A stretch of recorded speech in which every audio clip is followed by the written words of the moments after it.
Práve kapitáni obidvoch tímov, Plekanec a Kopitar, symbolicky otváracím vhadzovaním začnú tento zápas.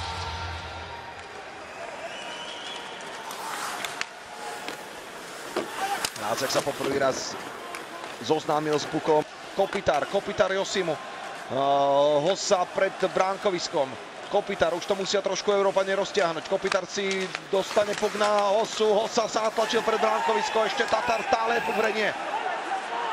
Rozhodcovia vyhadzujú Európanov. Je trestné strieľanie. Áno, trestné strieľanie. Kempny zobral puk rukou. Kempny v bránkovisku zobral puk rukou. Tak sa na to pozrieme teraz ešte raz. Tam je Kempny, áno.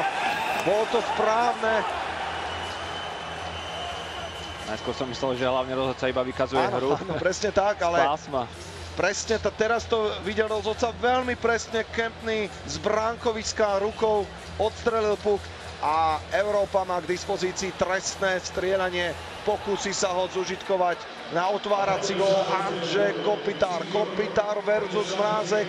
Čas 22:31. Obrovská šanca európskeho tímu dostať sa do vedenia.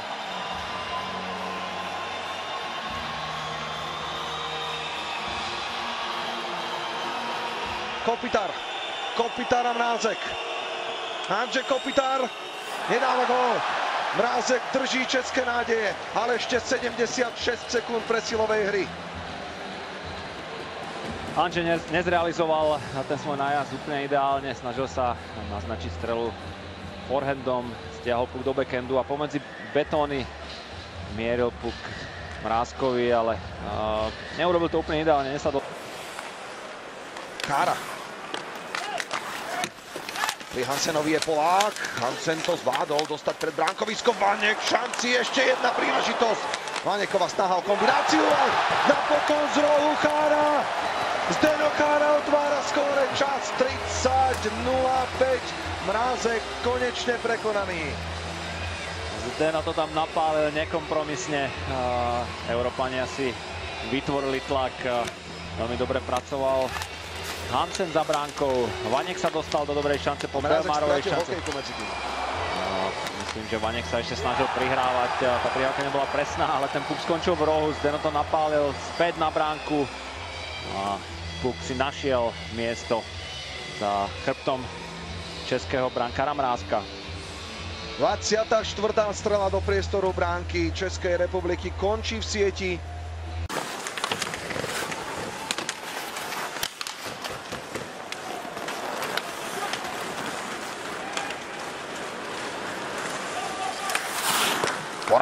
Voráček, dáva gól, je vyrovnané.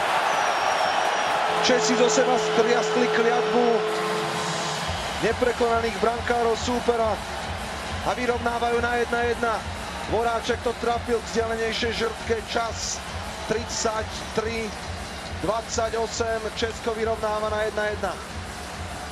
Typická akcia Jakuba Voráčka, strela pod vyrážačku, presná, prudká. Tu Josi zle zasiahol puk, respektíve puk nezasiahol. K nemu sa dostal Voráček a z pravého krídla nekompromisne vyrovnáva. Zajdenberg už nestíhal hasiť za svojho spoluhráča. Veľa času, toto bude Kopitarova strela. Odrazený puk na Gáboríkovú okejku, ten musel ešte prikorčuľovať mantinelu. Gáborík, možnosť pre Hossu, ďalšia šanca, ešte Kopitar a fantastický Mrázek. To je neskutočné, čo teraz chytil český brankár Josimu. To je Saxána v českom drese. Ako natiahol ruku, pozrite sa na to ešte raz. Majo sa výborne clonil pri tejto strele. Už tam Mrázek, respektíve tam trafil, bol zasiahnutý pukom Roman Polák. A toto bola najväčšia šanca. Škoda, že Josi nestrieľal z prvej. Mrázek sa tam len Česi s 5 hráčmi ubránili sa predovšetkým vďaka Mrázkovi. Cukaralo. A Mrázkovi teraz prepadol puk. Z hrdinu Babrák. Cukaralo dáva gól. 42. minúta, 17. sekunda. Cukaralo 2:1. Tak občas sa prihodí aj niečo takéto. Myslím, že v doterajšom priebehu Mrázek predvedol niekoľko famóznych zákrokov, ale toto nebol jeden z nich. Zuccarello vystrelil spoza Romana Poláka a Mrázek si myslel, že to je ľahký puk a chcel ho skovať vo svojej lapačke, ale ten si našiel cestu, prepadol mu cez lapačku a to znamená, že Európa vedie v tomto zápase 2-1. Kruté pre Mrázka, kruté, fenomenálne. Sobotka, Červenkov puk, letiaci na Haláka. Halák teraz nevedel, odkiaľ sa ten puk vráti pred bránkoviskom, vracia sa teraz až na modrú na Hemského. Hokejku Hemský, výmena puku s nakladalom Hemského, prihrávka na Sobotkovú. Sobotková strela, možnosť na dorážku, Hanzal vyrovnáva na 1-2. 11 sekúnd pred návratom Vaňeka. A Vaňek si naozaj môže spýtovať svedomie tým hlúpym faulom v útočnom pásme. 11,5 minúty pred koncom vyrovnané na 2-2. Tak túto presilovú hru český tým zahral veľmi dobre. Má to postavené na Milanovi Michálkovi a na Hanzalovi pred bránkou. Snažili sa to veľmi často strieľať, či už Voráček, v tomto prípade Sobotka. Sice bránku netrafil, ale Hanzal si našiel ten odrazený puk. Jaro Halák sa snažil ešte vrátiť do postoja, ale už to nestihol a Hanzal nekompromisne vyrovnáva na 2-2. 11,5 minúty pred koncom. Takto strieľal Chára a Vanek mohol dostať Európu po tretí raz do vedenia. Ale Mrázek vystrelil tam ten svoj pravý betón a zachránil Čechov. Česká Saxana znovu zasahuje. Saxana má dlhú ruku, nie nohu, preboha. Môže mať aj nohu. Ale každopádne to bol ďalší skvelý zákrok. Tak si povedal, už je zabudnuté na ten prešla pri Zuccarellovom góle. Háňa Hanzala nepustil ho zatiaľ k tej želanej prihrávke. Milan Michálek v súboji so Štrajtom. Stále Milan Michálek. Štrajt stále s ním. Už si vymenili puk Milan Michálek s Kentným. Kentného strela a teraz môže ísť dopredu Európania. Korčuluje tam Draisaitl. Draisaitl môže rozhodnúť. Draisaitl gól! Európa so 4 bodmi po 2 zápasoch.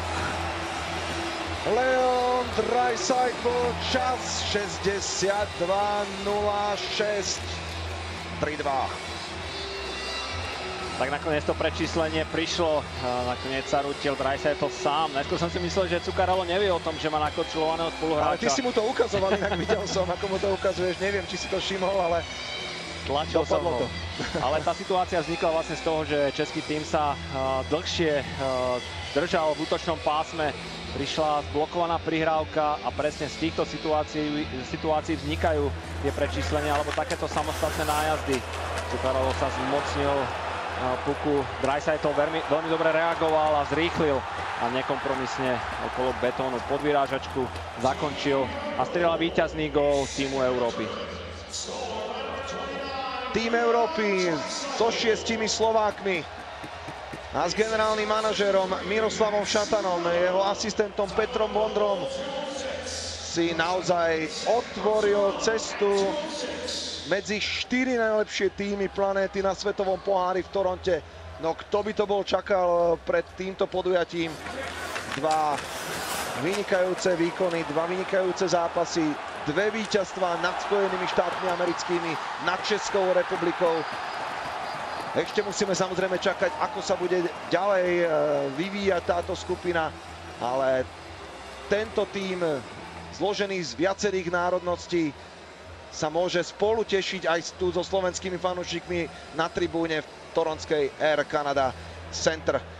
Ďakujeme v tejto chvíli za pozornosť pri pohľade na konečný stav a 3 hviezdy zápasu Jara Haláka, Petra Mrázka a Leona Draisaitla, muža, ktorý rozhodol gólom v predĺžení. Pozývame vás sledovať